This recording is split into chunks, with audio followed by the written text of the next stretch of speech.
Hello everyone, today I am taking your 11th class business study chapter 4 business services. In the last two lectures we discussed about the insurance as a services which facilitate the business by against the provision of risk. In this we discuss the function and the three principles of insurance we already discussed, that is almost good faith. Insurer and insuree both should be good faith towards each other and disclose all the facts and figure relating to the insured matter. Insurable interest दूसरा principle था जिसमें both parties should be having an interest in that, especially insured party must be show their interest in the insurable subject matter. Indemnity, only the risk should be covered there. Today we discuss the further principle of insurance. The fourth principle of insurance is proximate causes. We can say the principle of proximate causes. According to this principle, the proximate cause seek to describe the most dominant and the most effective cause due to which the loss has been suffered by the insured. Means जो loss जिस भी reason से हुआ है subject matter के साथ, वो reason जो है हमारे रजिस्टर्ड कॉजेज में या लिस्टेड कॉज के आसपास या उससे रिलेटेड होना चाहिए, उसकी वजह से ये लॉस होना चाहिए तो इंश्योरेंस कवर होगा, तो रिस्क कवर होगा, अदरवाइज नहीं हो पाएगा. According to this principle an insurance seek to provide compensation only for such loss as caused because of the reason which are mentioned in the contract of insurance. सिर्फ वही loss cover होगा जो loss उन reason से हुआ है जो कि इंश्योरेंस कॉन्ट्रैक्ट में लिस्टेड है. Is it clear?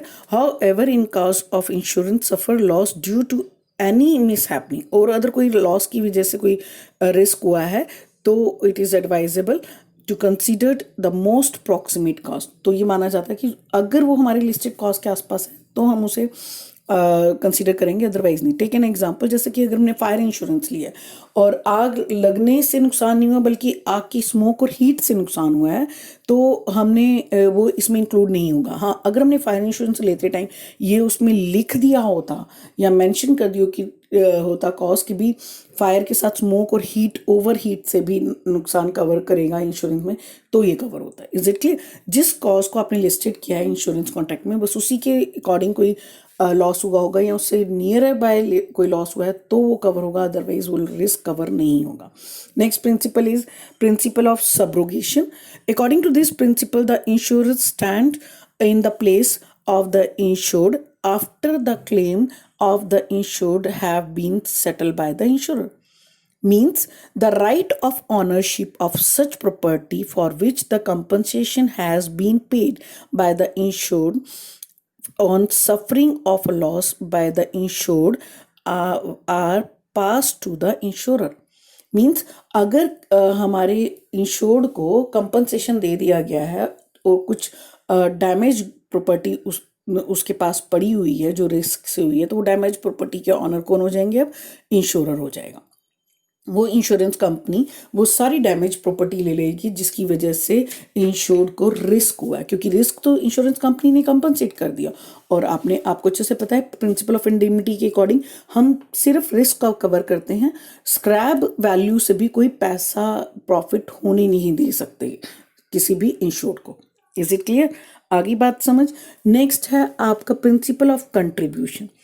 Principal of contribution जो है वो ये कहता है कि if there is a double insurance of a same subject matter then the both party insurer party should cover jointly the loss, should compensate jointly the loss.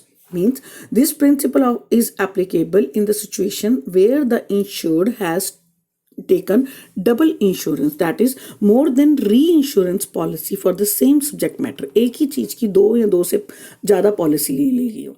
मान लो मेरे पास एक कार है, मैंने उसकी कार की इंश्योरेंस ए इंश्योरेंस कंपनी से ले ली, फिर मेरे को पता नहीं लगा कि कम है तो मैंने बी इंश्योरेंस कंपनी से भी ले ली. ठीक है, तो ऐसे केस में अगर कार का कोई रिस्क हो जाता है, कोई लॉस हो जाता है, तो लॉस जो होगा वो दोनों ए और बी दोनों कंपनी बना के मिल के कवर करेंगी. Is it clear? ये नहीं कि ए अलग देगा पूरा लॉस कवर करेगा और बी अलग देगा, तो प्रिंसिपल ऑफ इंडिग्निटी लग ही नहीं पाएगा ना। तो इसलिए in principle of contribution suggest on the happening of an event or suffering of a loss, the insured has the right to call upon the other liable insurers for their contribution toward the compensation as per the term of contract. Is it clear? आगे बात समझ, तो ये principal भी समझ आ गया होगा आपको कि कंट्रीब्यूशन में अगर आपने डबल इंश्योरेंस कराया तो दोनों ही इंश्योरेंस कंपनी मिलकर वो कंपनसेशन और लॉस को कवर करेंगी as per their ratio proportion, जितने की पॉलिसी है उसके अकॉर्डिंग, वो रेशियो के अकॉर्डिंग जो है वो कवर करेंगे। Is it clear? आगे बात, इसके लिए ज़रूरी नहीं है कि दोनों ही अलग अलग पे करें। एक कंपनी आपको फुल लॉस कवर कर सकती है और दूसरी कंपनी से उसका जितना प्रोपोर्शन बनता है वो ले सकती है, ठीक है। और ये भी हो सकता है कि दोनों कंपनी मिल के पे कर दे, depends upon the understanding of the both insurers. Is it clear? Next and the last principle, that is called the principle of mitigation. Mitigation of losses principle says that the insurer must display prudence in taking step to minimizing the damage or losses to the insured property.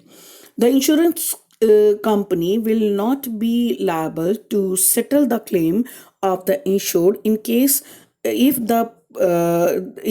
that is proved that the insurance was careless and did not take the necessary step to avoid or minimizing the amount of loss. Is it clear? आपको समझ आ गया होगा कि mitigation of losses का मतलब होता है कि जब भी कभी लॉस हो रहा हो तो इंश्योरेंस कंपनी ये भी देखती है कि इंश्योर्ड ने लॉस को कम करने के लिए कोई स्टेप्स लिए हैं, कोई लायबल स्टेजेस लिए हैं या नहीं लिए। फॉर एग्जाम्पल आप ले सकते हो, सूरज एक है बंदा पर्सन जिसने अपने हाउस का इंश्योरेंस करवाया और सिलेंडर ब्लास्ट हो जाने से उसके हाउस में बहुत ज़्यादा जो है पार्शली उसका घर जो है वो डैमेज हो गया। He immediately inform the nearest fire station so that the loss could be minimise. तो ये उसने प्रोविज़न किया, तो उसके इसलिए उसको इंश्योरेंस क्लेम मिल जाएगा इजीली। पर अगर वो हाथ पे हाथ रख के खड़ा हो गया कि ठीक है आग लगने दो क्योंकि मेरे घर का इंश्योरेंस है, मेरे को पूरा क्लेम मिलेगा, तो ये उसका फॉल्ट है।